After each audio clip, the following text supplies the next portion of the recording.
संख्या होगा दो प्रकार का, एक वास्तविक संख्या होगा, एक काल्पनिक संख्या होगा, ठीक है। अब देखिए वास्तविक संख्याओं में हम किसके बारे में पढ़ेंगे, तो वास्तविक संख्याओं में हम प्राकृतिक, पूर्ण, पूर्णांक, सम, विषम, इन सभी संख्याओं के बारे में जानेंगे। और काल्पनिक संख्या क्या होता है, इमेजिनरी नंबर, ठीक है, जिसकी हम केवल कल्पना करते हैं या फिर जिसको हम संख्या रेखा पर निरूपित नहीं कर सकते हैं, ठीक है। एक्स स्क्वायर प्लस 2 बराबर 0 हो गया। यहाँ से देखिए एक्स स्क्वायर बराबर क्या आ जाएगा, प्लस 2 था, इधर आएगा -2 हो जाएगा। एक्स स्क्वायर यहाँ से जाएगा, अंडर रूट लग जाएगा, plus minus minus under root 2, यही आपकी काल्पनिक संख्या। कहने का मतलब रूट में यदि आपका माइनस की संख्या है तो वो आपकी काल्पनिक संख्या कहलाएगी, ठीक है। इसके बाद देखिए प्राकृतिक, पूर्ण, पूर्णांक संख्याएं क्या होती हैं, तो यहाँ पर देखिए मैंने लिख लिया ताकि आपका टाइम वेस्ट ना हो, ठीक है। बिल्कुल आसान तरीके से, कई बच्चों को ये आ भी रहा होगा, ठीक है, और कई लोगों को नहीं पता होगा, तो आप एक बार देख लीजिए। प्राकृतिक संख्या नेचुरल नंबर, गिनती की संख्या को प्राकृतिक संख्या कहते हैं, इसे n से निरूपित करते हैं, ठीक है। n बराबर क्या हो जाएगा, 1 2 3 4 5 इनफाइनाइट तक, ठीक है। अब देखिए यहाँ से पूछा जाता है कि सबसे छोटी प्राकृतिक संख्या 1 हो जाएगी, ठीक है। तो गिनती की संख्या को प्राकृतिक संख्या कहते हैं, इसे n से निरूपित करते हैं, n बराबर 1 2 3 4 5 अनंत तक, ठीक है। इसके बाद देखिए हमारा दूसरा है कंसेप्ट, दूसरा क्या कह रहा है, पूर्ण संख्या। पूर्ण संख्या क्या होता है, प्राकृतिक संख्या या गिनती की संख्या में 0 0 जोड़ देने से जो संख्या प्राप्त होती है या पूर्ण संख्या प्राप्त होती है, इसे W से निरूपित करते हैं, ठीक है। W बराबर 0 1 2 3 4 5, इस तरीके से आपका ये क्या हो जाएगा, पूर्ण संख्या हो गया, ठीक है। यहाँ से पूछा जाएगा सबसे छोटी पूर्ण संख्या 0 हो जाएगा, सबसे छोटी प्राकृतिक संख्या 1, सबसे छोटी पूर्ण संख्या 0, ठीक है। इसके बाद देखिए आपका पूर्णांक है, ठीक है। पूर्णांक किसे कहते हैं, इंग्लिश में इसको कहा जाता है इंटीजर, ठीक है। पूर्ण संख्याओं में ऋणात्मक संख्याओं को जोड़ देने से पूर्णांक संख्याएं प्राप्त होती हैं, इसे आई से निरूपित करते हैं, ठीक है।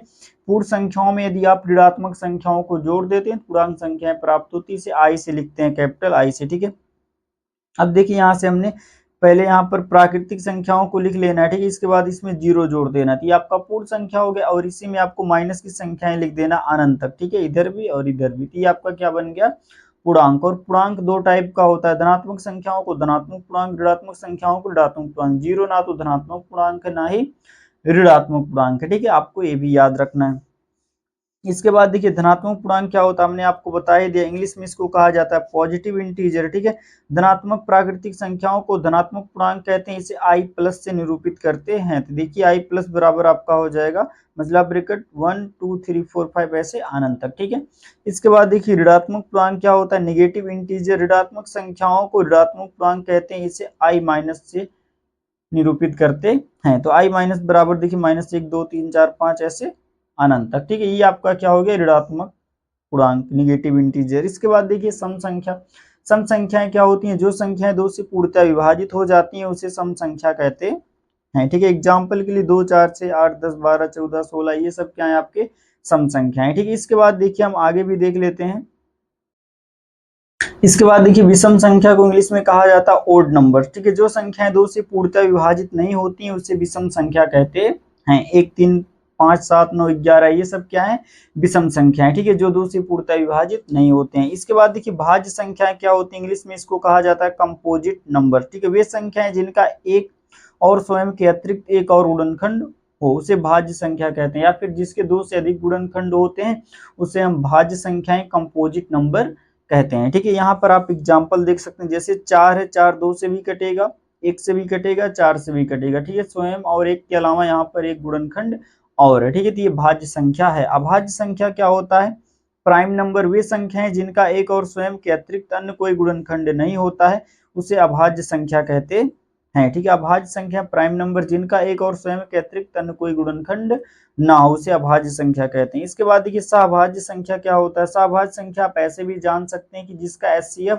1 होता है, ठीक है, उसे हम क्या कहते हैं, सहभाज्य संख्याएं कहते हैं। या फिर ऐसी 2 या 2 से अधिक संख्याओं का ऐसा युग्म जिनका एक और स्वयं के अतिरिक्त अन्य कोई गुणनखंड ना हो उसे हम सहभाज्य संख्या कहते हैं।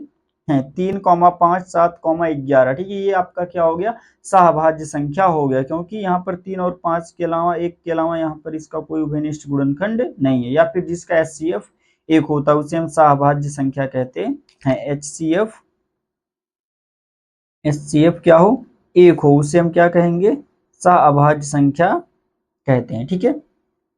इसके बाद देखिए परिमेय संख्या क्या होता है? वे संख्याएं जिसे हम p बटा q के रूप में लिख सकते हैं और q equal to not zero, उसे हम परिमेय संख्या कहते हैं। या फिर हम जिसे p बटा q के रूप में निरूपित कर सकते हैं, बदल सकते हैं या लिख सकते हैं, उसे भी हम परिमेय संख्या कहते हैं। ठीक है, तो यहाँ पर आप देख सकते हैं जैसे 1/2 हो गया, 4/10, 5/15, 0/10। ठीक, तो ये आपके परिमेय संख्या, लेकिन 1/0 क्या है? अपरिमेय संख्या हो जाएगा। ये परिमेय नहीं होगा क्योंकि बटे में 0 नहीं होना चाहिए। ठीक है, इसके बाद देखिए अपरिमेय संख्या क्या होता है? Irrational number. वे संख्याएं जिसे हम p बटा q के रूप में नहीं लिख सकते हैं, उसे अपरिमेय संख्या कहते हैं। ठीक है, √2, √3, √5, √7, रूट की जितनी भी अभाज्य संख्या या फिर रूट की ऐसी संख्या है जिनका वर्गमूल नहीं निकलता है, ठीक है, उसे हम क्या कहते हैं? अपरिमेय संख्या, इरेशनल नंबर कहते हैं। ठीक है, और आपको याद रखना पाई एक क्या है?